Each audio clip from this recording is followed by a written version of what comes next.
Առաջինը մի բան կարողացնեմ, սահմանադրության ժամանակվա ասել, վեցերով կետը սահմանադրություն ունի բարձրագույն իրավական ուժ և նա նորմերը գործում են անմիջականներ։ Այսօրվա սահմանադրությունը վերջ։ Սա նշանակում է, որ գերակայությունը սա է և երբ որ ասում են օրենքում տնաշ չէ և անգարևակում գազորությունների մեջ է, ինչ է օրենքում տնամա, կայացնը որոշում և գործողություններ, որը գլխում է իրավիճակի գնահատողը ես։ Սա էապես տարբերում է այսօրվա կարգավորումներից սահմանադրությունը։ Հիմա ստիպված եմ ուղղակի որոշ հարցերի վերաբերյալ նաև կոնցեպտ բացել, որովհետև իսկապես ես մինչ այսօր չեմ հասկանում, թե ինչի մեջ եմ եղել։ Առաջ օրից չեմ հասկացել, որևէ բարձրաբանում ոչ կնիշն է տվել, ոչ դատախազներն են տվել, ոչ մի դատախազն այդ բարձրաբանում, որովհետև չեմ հասկանում, թե որ գործողությունն է, որ գործողության շնորհիվ և գերազանցեց էդի պատահորությունները, պատահականությունները, գերազորությունները։ Հիմա նայեք, կոնցեպտը հետևյալն է։ Առաջինը հանդիպում բարձրաստիճան զինվորականների ընտրությունները ավարտվել են, ցիկլ որոշումը կայացվել է և երկրորդ տեղը զբաղեցրած 21.5% հավաքած տեխնացուն հայտարարել է, որ ինքը չի ընդունում արդյունքները, ինքը խերել է ընտրությունները և ինքը պետք է գնա նախագահական պալատ։ Սա ուղղակի հայտարարություն է, որ ձայնագրված է, որը կա, որը նաև ցանցերում կա այսօր։ Հիմա այս պատկերացնում եմ 21 թվականի ընտրություններին, մենք հավաքել ենք 21% քաղաքական ընտրություններում, եթե հայտարարելի, որ մենք կրել ենք այս ընտրությունները և պետք է գնանք կառավարություն շենք։ Ինչ կլիներ, որ կրել ինքը։ Ինչ կլիներ։ Այդ էքստրապոլացիան սուրբա վիճակը բացենք համատր այնտեղ։ Ճիշտ նույնը։ Եվ սկսել է ցույցերը Օգարայի հարաբար։ Սկսել է ներգրավել հասարակական կազմակերպություն, երկրապահ կամավորական ընկերություն։ Եվ բանկարկությունները ման-վեր ձայնագրված է կամ ցանցերում, բոլորը ականատես են եղել բոլորի աչքի առաջ։ Եվ զուգահեռաբար երկրապահ շենքում շուրջօրյա մի քանի օր ժողովներ են։ Միանալ թե չմիանալ ցուցարարներ։ Հիմա ինչ է երկրապահ կամավորական ընկերություն։ Վարչության կեսից ավելը գործող զինվորականներ են։ Գործող զինվորականներ կեսից ավելը։ Եվ ամբողջ այդ զինվորականները գտնվում են երկրապահում, մի մասը ասում են գնան, մի մասը ասում են չգնան, որը է դեպքում չէ։ Միայն իրենց վարորդներով, թիկնապահ օգնականներով և այլն։ Բանակի ղեկավար մարմնի մի մասը այնտեղ քննարկում, միանալ թե չմիանալ։ Երկրի նախագահը ինչ պիտի անի։ Նրանից կարող է մեկը բացատրել, մի ոչ այն, դատվածը բացատրել, որոշում։ Իմ ֆունկցիա, զինված, և ինձ դետություն են, որ զինված ընդեղ քննարկում, գնան թե չգնան։ Եվ դա տևում է մի 2-3 օր։ Ես Մոսկվայի այցի ժամանակ այցից հետ եմ գալիս, հավաքում եմ, պետք է հավաքել, եթե ոչ։ Զինվորականների հետ հանդիպում, պետք է ունենա, եթե ոչ։ Եթե չունենայի, ինձ արդյոք պետք է այսօր դատեի ամգործության համար։ Եվ հավաքման այն չոր գարացարից է բացարձկսում։ Հավաքման նպատակը հետևյալ։ Մեկ խնդիր կար։ Զինվորականներ, ով երկրապահ կամավորական ընկերության վարչության կազմում են, կողմնորոշում։ Եթե այնտեղ զբաղվում եք քաղաքականությամբ, ուրեմն ազատում են ձեր պաշտոնից։ Կամ դիմում եք հանեք ազգ։ Կամ ընդդրից եք դուրս գալիս, կամ բանակում եք և չեք զբաղվում քաղաքականությամբ, ներկա եղել։ 25-30 մարդ եղել, բոլորի ցուցմունքները դա է, ուրիշ շատ չի գնալ։ շատ կոշտ խոսացի պաշտպանության նախարարի ասի ոնց ես դու տալիս ես ինչ է կատարում գլխավոր շտաբի պետ է տարա շատ կոշտ խոսացություն եղավ ես ինչ ես բանը դա ինչ ես պարտավոր էի դա անել թե պարտավոր չէ հիմա ինձ վերածում են իմ պարտականությունը բարեկից կատարում անվան լավ ուշու ցինիզմ շատ Եվ այդ օրը բոլորը դուրս եկան, գործող ծիծաղայողները դուրս եկան երկրորդ։ Եվ կոնկրետ մամերին ասվել այդ փոխանցեք մամերին արձակում, թող գնալուն և իր հարցերը փոխանցել։ Բայց ինքը չի կարող լինել պաշտպանության նախարարի տեղակալ հանրեն հետո ամսինների ապրել։ Չի կարող լինել տեղակալ և զբաղվել կարգավորությամբ և հարավանը մտածի գնա միանա դամբոտ երկարպահով և զինվորականներով միանա թե չի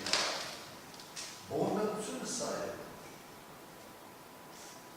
ինձ համար չեք պատկերացնում ես 18 թվականից մինչև այսօր այս աբսուրդի կատորի մասնակից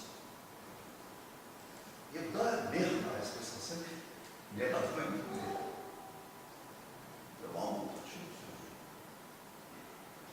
Հիմա ինչ վերաբերում է հրամանագրի։ Հրամանագիրը ստորագրվել է, որտեղ ասում է, չէ, բանին հետ լավ չկա, առաջին քնիչ չի, որոշ քնիչ կա չկա։ Սամանատարակությունից։ Երբ ես ստորագրել եմ հրամանագիրը, արդեն եղել է մոտ 40-45 հրկիզացնի, մի քանի տասնյակ բեկորային վերավորումներ ստացած զինծառայողներ մի քանի տասնյակ և մեկը շատ ծանր Մուհամմեդ Զեջան կապիտան և ես դա չկտան և քնիչ 15 տարի անց դա ամեն պարիկան և երբ որ ոստիկանապետը ասում է ուրիշ չի շատ կոնկրետ ասում է զան բերնար սուպարիսմսախնդիր Եվ խնդիրը ինչից էր գալիս, որտեղ ոստիկանական զորքերը այն ժամանակ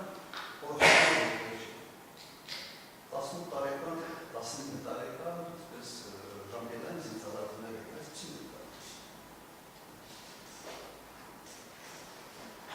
Եվ հիմա ես տարիներ ազգանալ պետք չէ, ճիշտ չէ,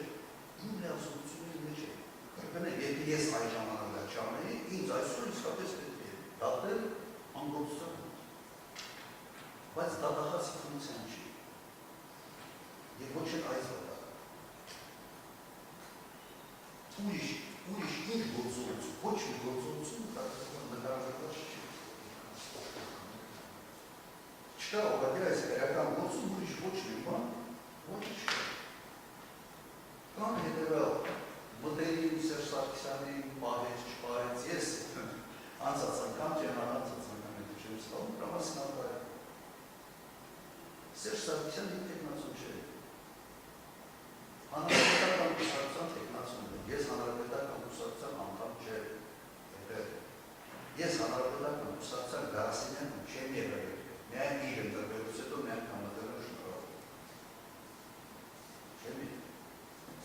Նախընտրական ամբողջ կարոզարշավին որևէ միջոցառման չեմ մասնակցել։ Հինգ վայս կարգերի պես չի խոսել, սա ամբողջ պետական համակարգ ոչ մի միջոցառման չեմ մասնակցել ընդհանրապես։ Հենց նրա համար չմարել, որ ավելի պակաս խոսակցություններ չեն։ Չկա իշխանություն փոխանցելու պրոցեդուրա։ Սահմանադրությունը չի նախատեսվում։ Ես զարմանում եմ անգրագիտության աստիճանի, որ նման բան են վերել այս մեղադրանքի մեջ։ Հասկանում եմ, որ ներկա դատախազը չի գրել։ Եվ սա գրվել է այլ գրասենյակներում, դատախազությունը չի գրել։ Չկա այդպիսի բացում, որ ժամկետը դլարանում է դուրում ես դու։ Եվ այդ լիազորությունները ստացվում է ոչ թե նախագահ նախագահից, աննախագահը դնում է և ստացվում է այդ լիազորությունները ազգային ժողովում։ երդման հարավությունից հետո։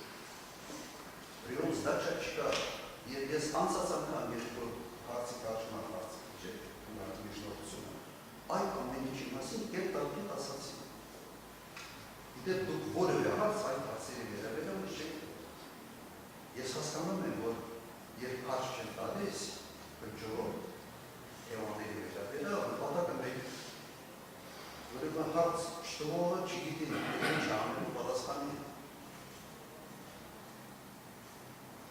Իսկ այս ամենը ուղղակի համոզմունքով եմ ասում, չեմ կասկածում, որ սա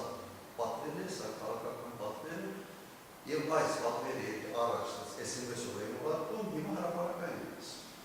Եվ դա քաղաքական խոսք չէ։ Սա շատ բարձր հրապարակային ասվում է, որ ես պիտի նստեմ։ Պարոն Քոչարյան, փոխանցեմ ձեզ ընդհանուր։ Սա հրապարակային Այն որ այս փուլի դատարանը չի տալիս։ Սա փուլը չի։ Դատարանը կարող է ձեր դիրքորոշման հետ կապված որոշակի ճշգրտող հարցադրումներ անի։ Ձեր առաջարկությունը, ձեր մեղավորությունը հաստատող կամ երկով որոշակի հարցադրումներ ձեզ, եթե մենք հասնենք համապատասխանություն, իհարկե դուք ունեք վերաբերել դասավանդական կարգավիճակ, դուք վարորդի ցանկացած բնում կարող ցույց տալ հայտարարել դատարանին որոշակի բացառումներ ներկայացնի, դուք ցույց տալ, եւ ըստ այդմ դատարանը որոշի։ Հիմա այս պահին ձեր մեղավորության հարցը չեն քննարկում, որ դատարանը ձեզ հարցադրումներ անի եւ ստանա պատասխան։ Դուք ասում եք դատարանը հարց չի տալիս, որովհետեւ հարցի արդյունքում եղել պատասխանի հետևանքով դատարանը, չգիտեմ, չի կարողանալու որոշում, կարող է կամ ձեր խոսքերով ինչ ասեցիք։ Այդ խոսքը հետևյալ։ Կամ ասում եք հնարավորինս պարոն Քոչարյան զերծ մնացեք, չգիտեմ, SMS ստանալ, Ես նորից հիշացնեմ, մենք տարուկես մի քիչ ավել են մի հարցի կամ վստահում եք դատարանին, սպասում եք ակրկատում եք դատարանից արտահայտություն, կամ չեք վստահում դատարանին եւ նախագահ դատարանում ներկայացնում եք բացառική միջնորդություն։ Երրորդ տարբերակ չկա։ Մենք երրորդ տարբերակ չունենք։ Հիմա դուք ձեր քաղաքական հակառակորդի հետ ինչ փոխհարաբերությունների, անձնական, ոչ անձնական, չգիտեմ, քաղաքական process-ների մեջ եք գտնվել, այդ հայտարարությունները այլ հարթության, այլ հարաբերությունների շրջանակներում քննարկվող հարցեր են։ Մենք այստեղ ունենք առարկա, այդ առարկայի շուրջ քննարկում ենք իրականացնում։ Հասկացա։